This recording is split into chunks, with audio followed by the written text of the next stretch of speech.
देख रहे हैं सत्य हिंदी का 2 बजे का बुलेटिन और मैं हूं आपके साथ कृति सिंह। पाकिस्तान ईरान अमेरिका के बीच दूसरे दौर की शांति वार्ता कराने के लिए पूरी तरह तैयार है। इस पर अब भारत में फिर से पीएम मोदी पर निशाना साधा जा रहा है। विपक्ष ने पीएम को जमकर घेर लिया है, लेकिन इस वार्ता पर बड़ा संकट मंडरा रहा है। ईरान ने कह दिया है कि हम इस बातचीत में शामिल नहीं होंगे। इस पर ट्रंप ने भी धमकी दे दी है कि अगर समझौता नहीं किया तो पूरे ईरान को तबाह कर दिया जाएगा। इन सभी खबरों पर बात करेंगे, लेकिन पहले देखते हैं बुलेटिन की 5 बड़ी खबरें। पाकिस्तान करा रहा शांति वार्ता, कांग्रेस बोली मोदी सरकार की विदेश नीति फेल। बीजेपी के वरिष्ठ नेता मुरली मनोहर जोशी ने दी नसीहत, अभी हम विश्व गुरु नहीं। हॉर्मुज में भारतीय जहाजों पर फायरिंग, भारत ने जताया कड़ा विरोध। ईरान का दावा, अमेरिका ईरान नहीं कर पाए मकसद पूरा, बातचीत भी फेल हो जाएगी। ईरान ने ठुकराया बातचीत का न्योता, अमेरिका से तकरार बढ़ी, युद्ध विराम पर खतरा। पाकिस्तान ईरान अमेरिका के बीच शांति वार्ता करा रहा है। इसी को लेकर भारत में पीएम मोदी पर फिर से निशाना साधा जा रहा है। कांग्रेस ने मोदी सरकार पर निशाना साधते हुए कहा है कि अब भारत को अपनी विदेश नीति की रणनीति पूरी तरह बदलनी होगी। कांग्रेस महासचिव जयराम रमेश ने एक्स पर लिखा कि वो पाकिस्तान आज कथित तौर पर अमेरिका ईरान शांति वार्ता का दूसरा दौर होस्ट करने जा रहा है। प्रधानमंत्री मोदी की क्षेत्रीय और वैश्विक रणनीति पाकिस्तान को अलग थलग करने में नाकाम रही है, बल्कि पाकिस्तान को एक नया रूप और पहचान मिल चुकी है जो उस छवि से बिल्कुल अलग है जिसे मनमोहन सिंह ने 2008 के मुंबई हमलों के बाद बनाने में कामयाबी पाई थी। जयराम रमेश ने लिखा कि फील्ड मार्शल आसिम मुनीर के भड़काऊ बयान पहलगाम हमले के लिए जिम्मेदार थे, वो अब राष्ट्रपति ट्रंप के फेवरेट बन गए हैं। उन्होंने लिखा कि ये मोदी जी की विदेश नीति के लिए बहुत बड़ा झटका है। भारत को अपनी कूटनीतिक, राजनीति और रणनीति और तरीकों से दोनों को पूरी तरह बदलने की जरूरत है, जो मोदी जी अपने करने में सक्षम नहीं है। बीजेपी के वरिष्ठ नेता मुरली मनोहर जोशी ने कहा है कि भारत अभी विश्व गुरु नहीं है। उन्होंने साफ शब्दों में कहा कि हमें विश्व गुरु शब्द का इस्तेमाल अभी नहीं करना चाहिए। जोशी जी का मानना है कि हम पुराने समय में तो विश्व गुरु जरूर थे, लेकिन आज हम खुद को विश्व गुरु कहें, ये सच्चाई से कोसों दूर है। उन्होंने आईना दिखाते हुए कहा कि सिर्फ बोलने से कोई विश्व गुरु नहीं बन जाता, इसके लिए हमें ज्ञान और भाषा की गहराई में उतरना होगा।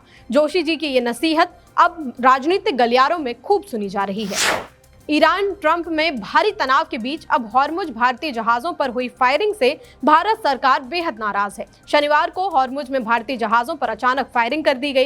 इस घटना ने भारत सरकार की चिंता को बहुत ज्यादा बढ़ा दिया है। कोलंबो में एक प्रेस कॉन्फ्रेंस के दौरान विदेश सचिव विक्रम मिस्री ने अपनी नाराजगी जाहिर की। उन्होंने साफ कहा कि समुद्री नाविकों पर इस तरह के हमले बहुत ही डरावने हैं। भारत ने इस मामले में ईरानी अधिकारियों के सामने अपना कड़ा विरोध भी दर्ज कराया है। सरकार का मानना है कि अंतर्राष्ट्रीय समुद्री रास्ते सबके लिए खुले और सुरक्षित होने चाहिए, चाहे तेल का व्यापार हो या कोई और सामान। जहाजों का रास्ता रोकना बिल्कुल गलत है। अगर ये रास्ते सुरक्षित नहीं रहे तो पूरी दुनिया के व्यापार पर इसका बुरा असर पड़ जाएगा। हॉर्मुज में भारतीय जहाजों पर हमले के बाद ईरान अब भारत के साथ दोस्ती का हवाला देकर सफाई दे रहा है। भारत में ईरान के सर्वोच्च नेता के प्रतिनिधि अब्दुल माजिद ने दोनों देशों की दोस्ती को अटूट बताया है। उन्होंने कहा कि भारत और ईरान का रिश्ता आज का नहीं बल्कि 5000 साल पुराना है। माजिद के मुताबिक भारत को ईरान से तेल और सुरक्षित रास्ता मिलने में हमेशा फायदा हुआ है। उन्होंने याद दिलाया कि पीएम मोदी और ईरान के राष्ट्रपति के बीच बातचीत हमेशा सफल ही रही है। ईरान का मानना है कि दोनों देश संस्कृति, सभ्यता और इंसानियत के नाते एक दूसरे से जुड़े हैं। जहाजों पर हुए हमलों के बीच उन्होंने साफ कहा कि वो इलाके में शांति चाहते हैं। माजिद ने भरोसा दिलाया कि ये रिश्ता भविष्य में और भी ज्यादा मजबूत होने वाला है। उन्होंने शिक्षा और दर्शन के क्षेत्र में भी दोनों देशों के साझा इतिहास का जिक्र किया। अब इस बयान को भारत की नाराजगी दूर करने की कोशिश के तौर पर देखा जा रहा है। उत्तराखंड के मुख्यमंत्री पुष्कर सिंह धामी का फैसला है कि राज्य में अब मदरसा बोर्ड को खत्म कर दिया जाएगा और जुलाई 2026 से सभी मदरसों में उत्तराखंड बोर्ड का सिलेबस लागू होगा। हरिद्वार में एक कार्यक्रम के दौरान सीएम धामी ने साफ कहा कि जो मदरसे नया सिलेबस नहीं अपनाएंगे उन्हें बंद कर दिया जाएगा। सरकार का कहना है कि ये फैसला एक जैसी और आधुनिक शिक्षा देने के लिए लिया गया है। हालांकि इस फैसले पर अभी तक मुस्लिम संगठनों की तरफ से कोई ताजा प्रतिक्रिया नहीं आई है, लेकिन पहले ही इस फैसले का विरोध हो चुका है। पहले ये सवाल उठ चुके हैं कि अगर सुधार करना ही है तो मदरसा बोर्ड के जरिए भी किया जा सकता है। जम्मू कश्मीर से इस वक्त की बड़ी खबर। उधमपुर में एक दर्दनाक हादसा हो गया। सोमवार सुबह एक बस अचानक से अनियंत्रित होकर गहरी खाई में जा गिरी और इस हादसे में कम से कम 15 लोगों की मौत की खबर है, जबकि 20 से ज्यादा लोग घायल बताए जा रहे हैं। ये आंकड़े बढ़ने की भी आशंका है। हादसा सुबह करीब 10 बजे हुआ, जब बस रामनगर के कघोट गांव के पास एक तेज मोड़ में गुजर रही थी। बताया जा रहा है कि बस का संतुलन बिगड़ा और देखते ही देखते बस सीधे खाई में जा गिरी। हादसे के बाद जो हुआ, स्थानीय लोग सबसे पहले मौके पर पहुंचे। उन्होंने बिना देर किए राहत और बचाव का काम शुरू कर दिया। घायलों को बस से बाहर निकाला गया और तुरंत अस्पताल पहुंचाने की कोशिश की गई। कुछ ही देर में पुलिस और राहत दल भी मौके पर पहुंच गए और अब रेस्क्यू ऑपरेशन जारी है। बुलेटिन में आगे अभी और भी खबरें हैं। ईरान का दावा, अमेरिका ईरान नहीं कर पाए मकसद पूरा। यूएई की चेतावनी, मदद नहीं की तो चीन से जोड़ेंगे नाता। यूएई से हटेंगे अमेरिकी सैन्य अड्डे, छिड़ी बड़ी बहस। ट्रंप की ईरान को चेतावनी, अब शराफत का दौर खत्म। ईरान ने एक बार फिर से अमेरिका और इस्राइल पर जोरदार हमला बोला है। रूस में ईरान के राजदूत काजिम जलाली ने साफ कहा कि अमेरिका और इस्राइल दोनों ईरान के सामने फेल हो गए। जलाली ने कहा कि ये लोग कहते थे कि कुछ ही दिनों में ईरान को झुका देंगे, सरकार बदल देंगे, लेकिन आज तक एक भी मकसद पूरा नहीं कर पाए हैं। उन्होंने आगे तंज कसते हुए कहा कि पहले ये रिजीम चेंज करने की बात कर रहे थे, फिर बात बदलकर सिर्फ हॉर्मुज के ऊपर आ गई बात, लेकिन वो भी नहीं कर पाए। इतना ही नहीं, जलाली ने अमेरिका पर पलटवार करते हुए कहा कि जो ट्रंप युद्ध में नहीं कर पाए, वो बातचीत की मेज पर भी नहीं कर पाएंगे और बातचीत फेल हो जाएगी। ईरान युद्ध में और फंसने जा रहे अमेरिका को अब यूएई ने चेतावनी दे दी है। दरअसल ईरान अमेरिका जंग की वजह से यूएई का तेल व्यापार और डॉलर की कमाई पूरी तरह ठप हो गई है। अब यूएई ने अपनी डूबती अर्थव्यवस्था को बचाने के लिए अमेरिका से लाइफलाइन मांगी है। अमीरात के सेंट्रल बैंक ने गुपचुप तरीके से अमेरिका से डॉलर की सप्लाई बढ़ाने की गुहार लगाई है। दरअसल हॉर्मुज का रास्ता बंद होने से यूएई की तेल से होने वाली डॉलर की कमाई रुक गई है। ऊपर से ईरान की मिसाइलों ने अमीरात के तेल ठिकानों को भी भारी नुकसान पहुंचाया है। अब हालत ये है कि विदेशी निवेशक डर के मारे अपने पैसे वापस निकाल कर भाग रहे हैं। यूएई ने अमेरिका को साफ चेतावनी दी है कि अगर डॉलर नहीं मिले तो वो चीन की करेंसी युआन अपना लेंगे। अगर ऐसा हुआ तो पूरी दुनिया के बाजार में अमेरिकी डॉलर की बादशाहत खत्म हो सकती है। हालांकि अमेरिकी बैंक फिलहाल इतनी आसानी से मदद देने के मूड में तो नहीं दिख रहे। अमीरात ने आनन फानन में भारी ब्याज पर कर्ज लेकर अपना काम चलाने की कोशिश शुरू कर दी है।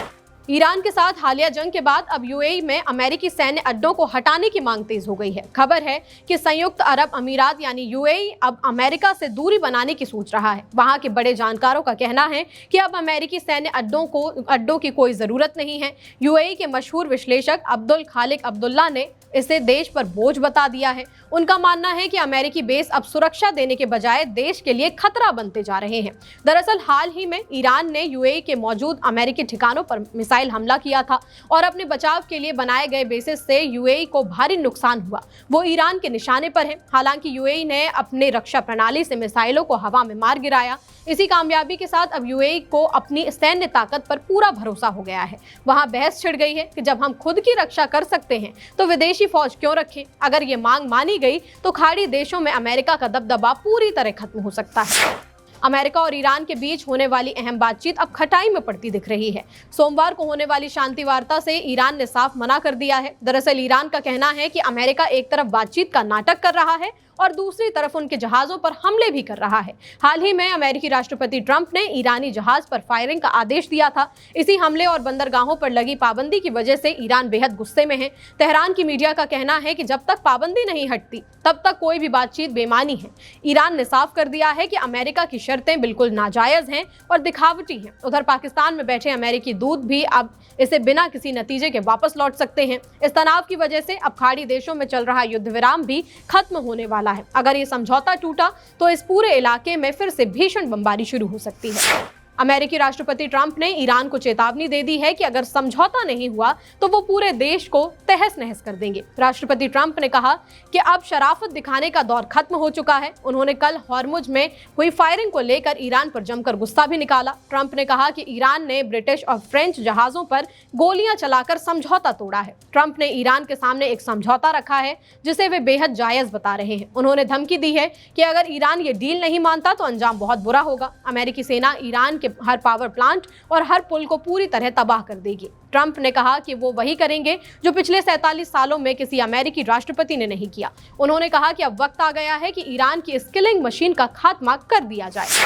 अमेरिका से बढ़ते तनाव के बीच ईरान की संसद के स्पीकर मोहम्मद कालिबाफ ने देश के लिए जान देने की कसम खाई है। उन्होंने बड़े ही कड़े लहजे में कहा कि शहादत के अलावा मेरे पास अब कोई विकल्प नहीं। उन्होंने कहा, बातचीत के कागजात हों या जंग के मैदान के नक्शे, दोनों मेरे लिए एक बराबर हैं। मैं ईरान के लिए अपनी जान देने को तैयार हूँ। स्पीकर का ये बयान ऐसे समय में आया है जब अमेरिका और इस्राएल के साथ तनाव चरम पर है। इस आक्रामक रुख से साफ है कि ईरान अब किसी भी दबाव में झुकने वाला तो नहीं है।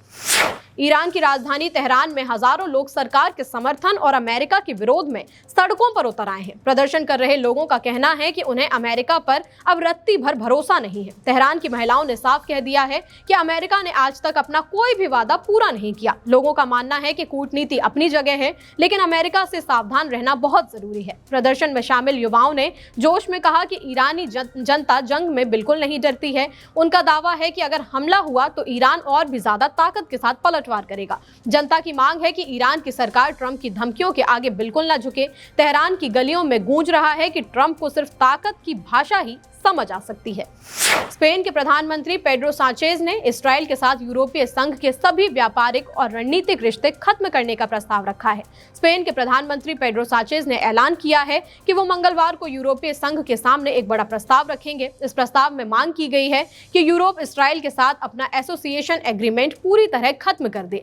सांचेज का कहना है कि ये लड़ाई इस्राएल के लोगों के खिलाफ नहीं, बल्कि वहां की सरकार के फैसलों के खिलाफ है। उन्होंने साफ शब्दों में कहा कि जो सरकार अंतर्राष्ट्रीय कानून का उल्लंघन करती है वो यूरोपीय संघ की साझेदार नहीं हो सकती।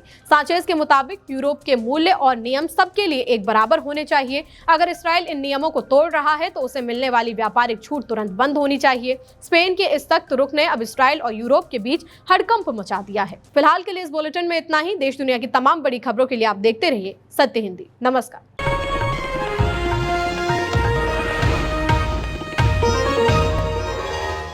Copyright disclaimer under Section 107 of the Copyright Act 1976. Allowance is made for fair use for purposes such as criticism, comment, news reporting, scholarship, and research.